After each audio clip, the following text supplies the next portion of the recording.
El señor Juan Ángel González, como dije en la introducción, es el presidente de la empresa de seguros más importante que hay en el país, que entre sus principales tiene el transporte fluvial, marítimo, aéreo y terrestre. Y como decía, nadie mejor que él para que nos cuente el pulso de lo que está pasando con el comercio exterior. Gracias, Juan Ángel, por acompañarnos y ayudarnos a entender algunas cosas. ¿Qué tal, Richard? ¿Todo bien? ¿Cómo estás viendo esta situación? ¿Cómo la está sufriendo la empresa, esta situación? ¿Sufriendo o no sufriendo? Claro. Este tema del comercio exterior. En realidad quiero ser lo más objetivo posible. En el mes de febrero sufrimos una baja de un 30% en la producción de primas. Y en este momento hemos recuperado e incluso hemos superado la emisión del año pasado en esta misma fecha. Así que fue un proceso. Normalmente nosotros tenemos una dificultad cuando cambian los paradigmas. Si es un momento de importaciones, bueno, obtenemos todo lo que el mercado nos pueda dar. Y si es un momento de exportaciones nada más, nos pasa lo mismo. El problema es cuando cambia de un lugar a otro. Y eso fue lo que pasó durante estos meses.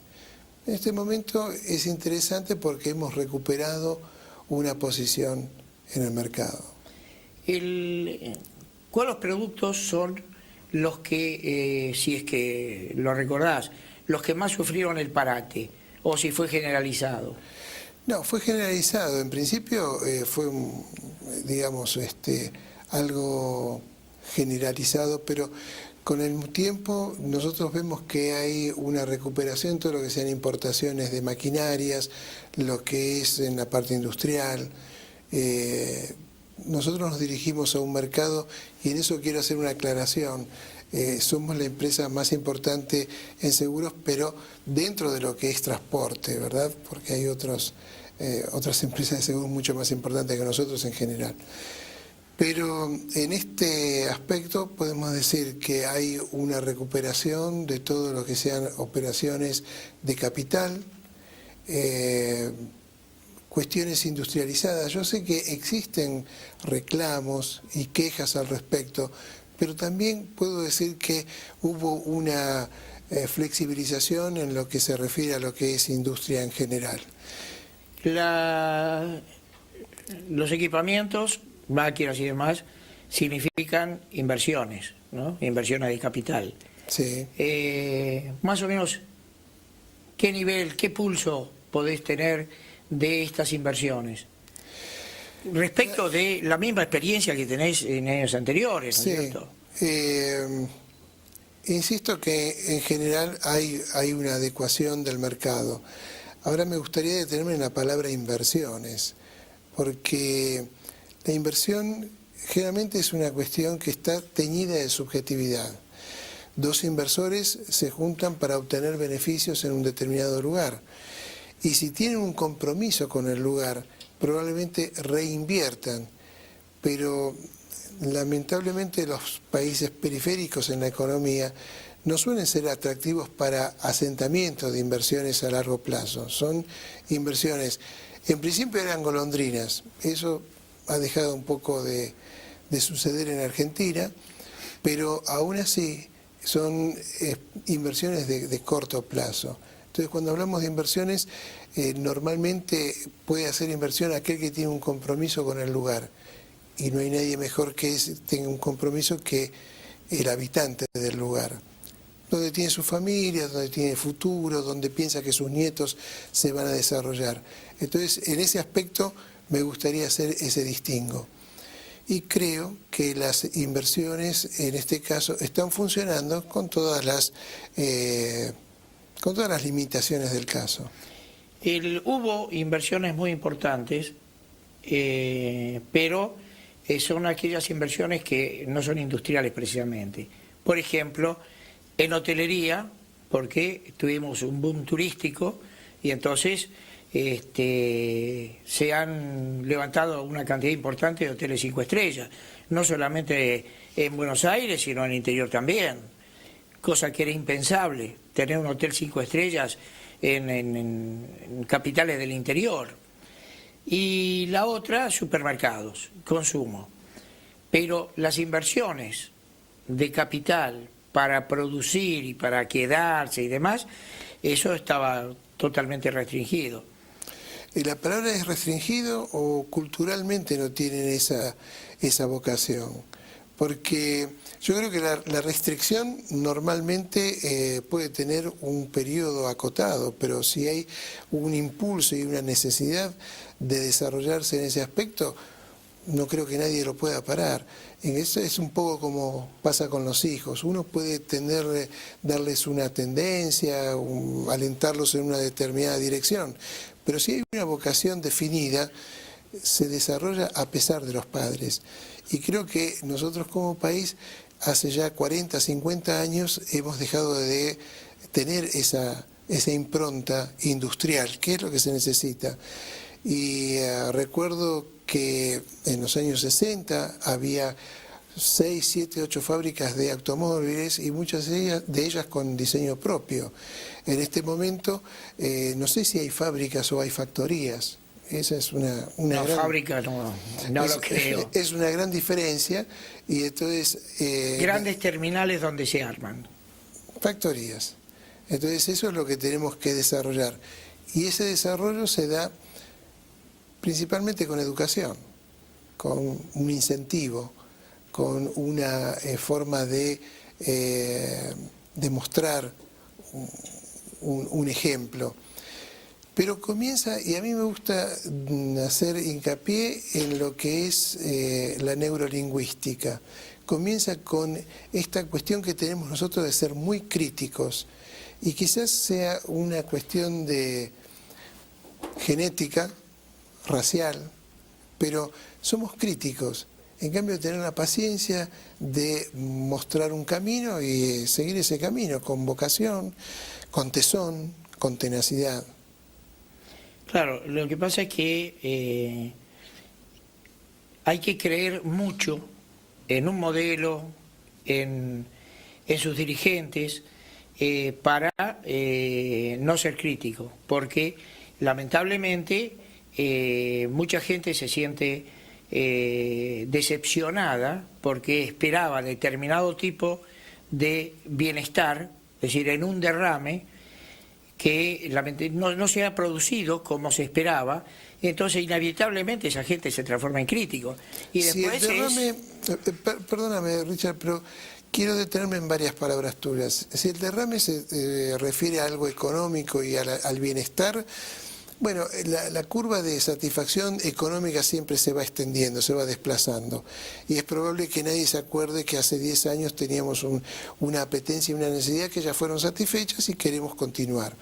Ahora, si la vocación de tener un bienestar pasa por otros parámetros, como puede ser el estar concentrados en una producción, y no en una especulación lisa y llana como pasaba en los años 70, 80, que recordamos que si no era la tasa de interés era el cambio del dólar, etcétera. Absolutamente. Entonces, eso sabemos que ya fue perimido.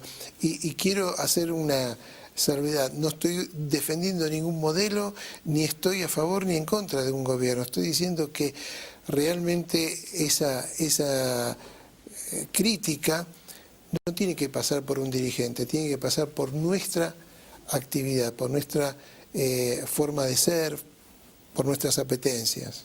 ¿Cómo estás dentro de tu empresa? ¿Qué expectativas tenés? ¿Hay mucho cambio de personal, movimiento de personal? Sí, no hay tanto movimiento porque nosotros históricamente tenemos una gran permanencia del personal, pero estamos enfocados en este momento a conseguir más gente con calidad profesional. Esa es nuestra búsqueda y por supuesto que la búsqueda es también interior. Nosotros hacemos muchísimos cursos de entrenamiento, de perfeccionamiento. O sea, primero buscamos dentro del personal de la empresa, tratamos de cualificarlos y después si no hay, tratamos de conseguir. Ahora, dentro de la empresa tuvimos también algunos cambios interesantes, porque, claro, esto fue acompañado con el proceso económico. Durante los últimos 8 o 10 años, bueno, la mano de obra era en general barata con respecto al mercado internacional. Entonces, había un reclutamiento, diríamos, casi indiscriminado.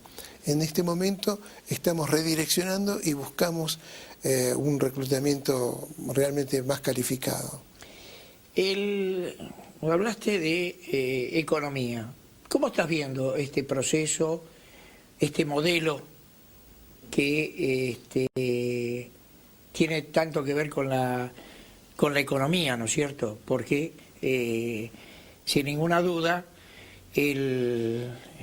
la palabra economía y ministro de Economía es lo más importante que vas a leer todos los días en el diario y es lo que pulsa a la gente. Es la palabra más popular, pero no la más importante. Yo quisiera que la palabra más importante fuera la educación, fuera el bienestar como personas, es la más popular y quizás la más contingente. Pero quiero aclararte una cosa, Aseguranza comenzó su actividad hace 25 años y proviene de una empresa alemana. Nosotros en este momento estamos funcionando en toda Latinoamérica y tenemos negocios en Estados Unidos, tenemos negocios en Europa. Entonces quiero comentarte que realmente hay un pulso de lo que pasa no solamente en nuestra sociedad, sino en distintas comunidades. La economía es un problema generalizado. Ahora, hay un problema que es intrínseco, que es lo que está pasando y se está desarrollando por propias deficiencias del modelo general, no solamente de este modelo, del modelo general, y hay problemas locales. Entonces, con esa óptica te diría que estamos en un proceso muy interesante, doloroso, en donde se pasa de una economía especulativa a una economía productiva. Eso lleva tiempo, eso necesita de mucha educación, de un aporte, pero es un momento interesante si salimos del día a día. Por ejemplo, es un momento muy importante para conseguir gerentes y especialistas en el exterior, porque no tienen tantas oportunidades y aquí las podemos ofrecer. Entonces, para salir un poco del día a día, creo que es interesante porque es una expectativa muy promisoria.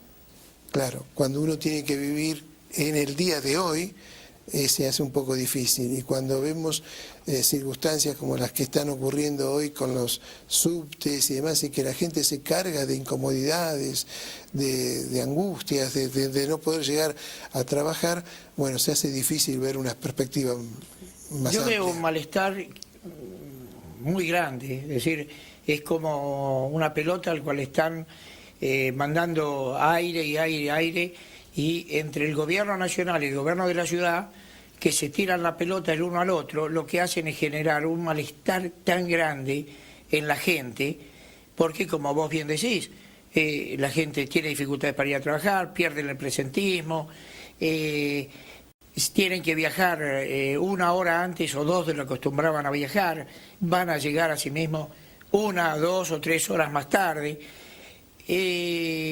Es un abuso de manoseo hacia la gente y no veo que haya una mano fuerte para poner orden en este sentido. Son palabras difíciles, mano fuerte, orden. La realidad siempre suele ser dinámica y necesita de una flexibilidad y de una comprensión. No creo en que haya un molde y un modelo que nos encorsete y nos dé una solución. Creo que es interesante la evolución de lo que está pasando.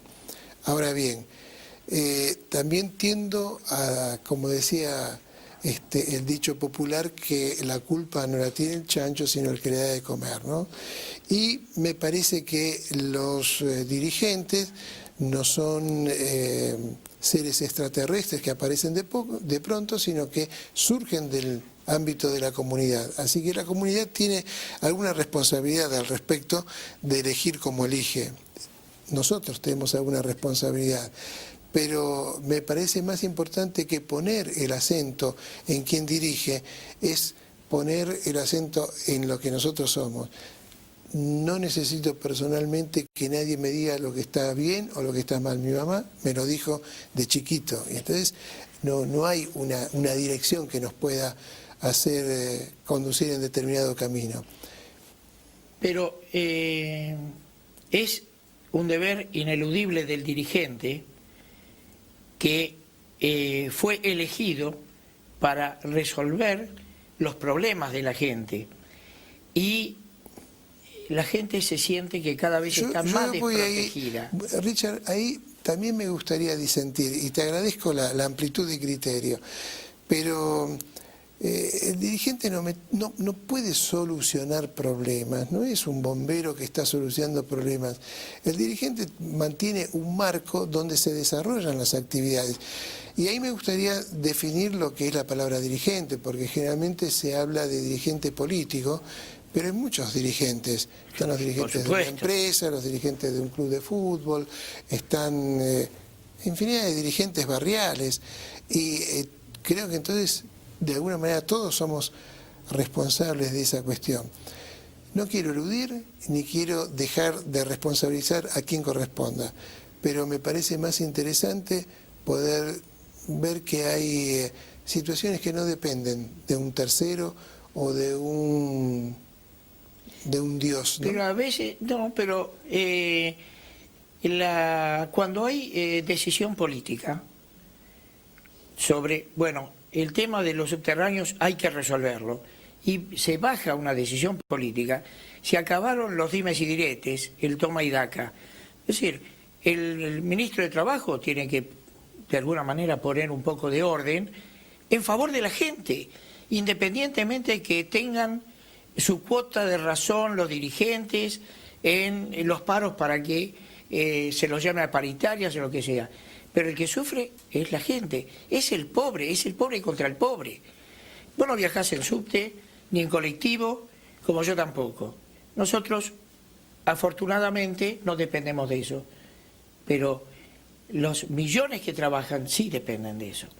Entrar y salir de la ciudad con un mínimo de respeto hacia al que trabaja. Sin embargo, es curioso porque los que sufren ese deterioro tienen una posición tomada a favor o en contra de uno u otro. Entonces, desde el mismo usuario se está tendiendo a desenfocar la cuestión, que es lo que estás diciendo, que esto es algo que se tiene que resolver más allá de una posición política. Absolutamente de acuerdo. Pero de alguna manera la sociedad también está avalando esa situación. Creo escuchar a la mitad de la población de la capital diciendo que Macri es una víctima de la situación, y creo a la otra que Macri es absolutamente pasivo en toda su actividad. Creo que el tomar una posición de eso desenfoca, y esto tenemos que tomarlo como una advertencia, que hay problemas que dependen no de un señor o de una señora, depende de nosotros que tenemos que resolverlos. Y entonces ahí viene la segunda pregunta, pero no tengo las herramientas, no tengo los resortes. Creo que sí que hay herramientas, creo que un disgusto popular bien canalizado es una herramienta que se puede mostrar y que puede hacer que alguien reaccione y que tome una posición. Ha pasado muchas cosas, ¿no? Efectivamente, la gente se queja, reacciona. Afortunadamente, no hubo manifestaciones graves de, como ha sucedido en otras oportunidades, de quemar trenes, quemar subterráneos, qué sé yo, sino que lo ha tomado con mucha pasividad y con mucha tolerancia todo esto. Pero la responsabilidad de los dirigentes que hoy tenemos a nivel gobierno de uno y otro, no se manifiestan como dirigentes, porque vos lo escuchás al ministro de Interior y dice la culpa la tiene Macri, lo escuchás a Macri y dice yo hago cargo si me dan la plata, pero son dos fuerzas políticas enfrentadas que lo que menos hacen es resolverle el problema al pueblo. Pero si te parece vamos a un corte y seguimos. Vamos a un corte, señor director.